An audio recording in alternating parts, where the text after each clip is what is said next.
What's up, MFFLs? The NBA trade deadline is just 1 month away, about a month and a couple days here, February 9th. It will come and pass. So, a lot of trade buzz over the next month and a lot of videos we have planned for you guys. And if you're a fan of that, if you want more videos here on Mavericks Today, then help us out by subscribing to the channel. We're less than 150 subs away from 21,000 on this show. So, let's make it happen. Hit that sub button and let's jump into the latest Mavericks trade rumors.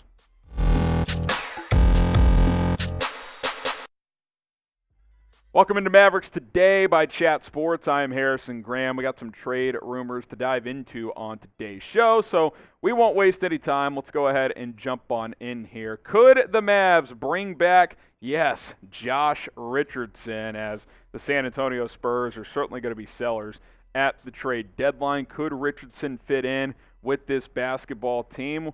Good Richardson fits in just about everywhere because that means he's locked in defensively and can hit threes. This year he's kind of been okay. He was certainly better last year, a year ago, but 35% from three, certainly not bad. I mean, that's better than Reggie Bullock. I think he would be an upgrade from Reggie, unless Reggie turns it on very, very soon. But, he's not a guy I would bring in to start or anything like that. But I do think it's a possibility at some point he's back in Dallas just because the whole Rick Carlisle regime is gone. So it's not like he's going to, just be against playing here. So I wouldn't completely rule it out. He isn't a guy I just would zero in on, but it's like a lesser tier, throw a second-round pick and, a lesser contract at the Spurs for him. I certainly wouldn't be closed off to that idea. He brings good defensive tenacity to the table. He's kind of streaky, but he's a competent three-point shooter. He brings needed wing depth, and he's played with Luka before, so they certainly know each other, and he knows a decent amount of the guys on this roster. They need this type of player. I would shoot higher than a guy like Josh Richardson, but 3-and-D is certainly something this group needs. Dorian Finney-Smith is pretty reliable, although he hadn't shot the ball as well this year. But Reggie Bullock is not. He's been a guy at times that you cannot afford to play. Josh Green has been hurt for a while now, so you could certainly use some wing depth with a guy like Josh Richardson. Now, this could be a potential trade. Davis Bertans in a second for Jay Rich. Maybe. I mean, if the Spurs want to finally go into this big rebuild that they need to do, they need to accept potentially taking on contracts like Davis Bertans. So I would make this trade because I don't think you're losing much with Bertans, second-round picks or whatever in the NBA, and then you bring on Josh Richardson. Do you want him back? Type Y for yes, type in for no. I would certainly take him back for that trade right there. Am I going to force the issue and, you got to get Josh Richardson back? Of course not. But if the right trade is there and you think he's a guy who can give you, 18 to 25 minutes a game, then I think that could be a possibility. So type Y for yes or type in for no. Appreciate BetUS for sponsoring today's show, and you guys can sign up with BetUS by going to our link below, chatsports.com/MFFL. Use our promo code MFFL to get a 125% deposit. Go bet on tonight's game, Mavs and Celtics. AAC Coop, is that game in town? Yeah, game's in town, just down the road from us here in our Dallas studios. So if you feel good about that matchup, chatsports.com/MFFL. Promo code MFFL. Celtics just gave up 150 points to the Thunder without SGA. All right, next trade rumor. How about Mike Conley? Yes, another Mike Conley trade rumor to the Mavs. And look, Utah over the last month and a half has certainly fallen back to earth after a pretty good start. Mavs currently could use another guard still. Kimba's had a few moments, but he's not consistently in the rotation. He's kind of in and out of there. He can provide a spark sometimes, but when he's not scoring, he doesn't really give you much, whereas Conley's still at least a plus defender and, can be a floor general as well. Obviously, there's been interest for a long time. I mean, the Mavs tried to sign him. I can't remember what summer that was, but when they tried to go in on him and Hassan Whiteside, that did not end up working out.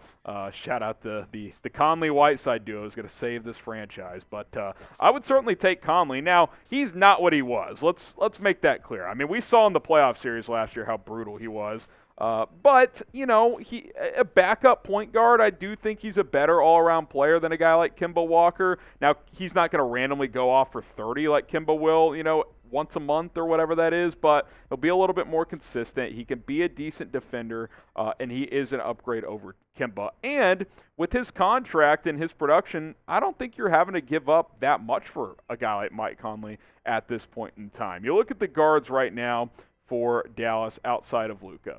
Obviously, Spencer Dinwiddie, but he's a starter.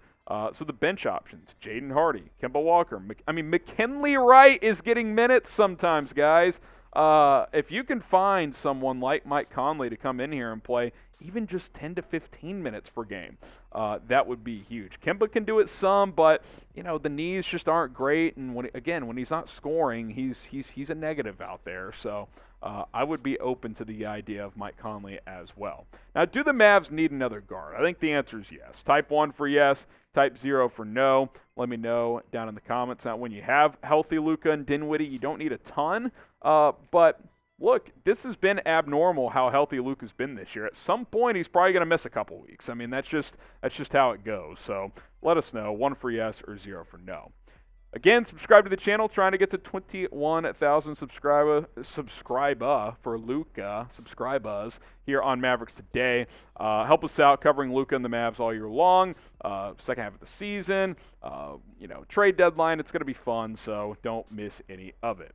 All right, are the Mavs kind of monitoring the situation with Bojan Bogdanovic up in Detroit, as Yahoo Sports' Jake Fischer says? The Mavs are among the teams in the mix that would like to trade for Bojan, as Fischer said this. At this juncture, the Pistons are seeking at least 1 first-round pick and either a young player with upside or additional draft capital. Plus, Cleveland has company in Dallas, Phoenix, and the Lakers, among other teams. So he was talking about the Cavs initially, but mentioned Dallas as a potential destination as well. And look, we've talked about this in the office a lot. Bogdanovic just knows how to score. He can catch and shoot. He can ISO. He can post up. Look at the splits. He is very efficient. Almost 50%, 42% from 3, 21 points. It's not like it's a low volume. He shoots the ball well, and he shoots the ball a lot for a Detroit team that's not very good. It's not like his efficiency has dipped because he's playing on a bad team. This is a guy you got to look at. Now, is he a true number 2 on a title contender? Probably not. But if you could get him without giving up Christian Wood, I think that big 3 of Luka, Wood, and Bogdanovic is pretty solid. Now, I would say Bogdanovic and Wood are probably more like each number 3s, but Luka's like a 1+, right? Like, when you have Luka or Giannis or KD, they're 1+s, right? Whereas, 1s are like Paul George, right? Or I don't know, you have a guy like, who's another one? Like Ja Morant. He's a good 1, but he's not like he can put the team on my back in a playoff series and maybe beat a team that he shouldn't good. Luka's in that category, and if you get Bogdanovic in here with Christian Wood, that's not bad. You throw Hardaway, Josh Green, and a first to Detroit. I know the first isn't until 2025, but young player Josh Green, who before the injury was making strides this year. Tim Hardaway is a guy that helped matches the salary. He's been playing better as of late. I think it's a decent trade. Grade the trade. A, B, C, D, or F. Let us know how you guys feel. I would make this trade. I would even throw an additional second if you need to. 2 seconds. Who cares?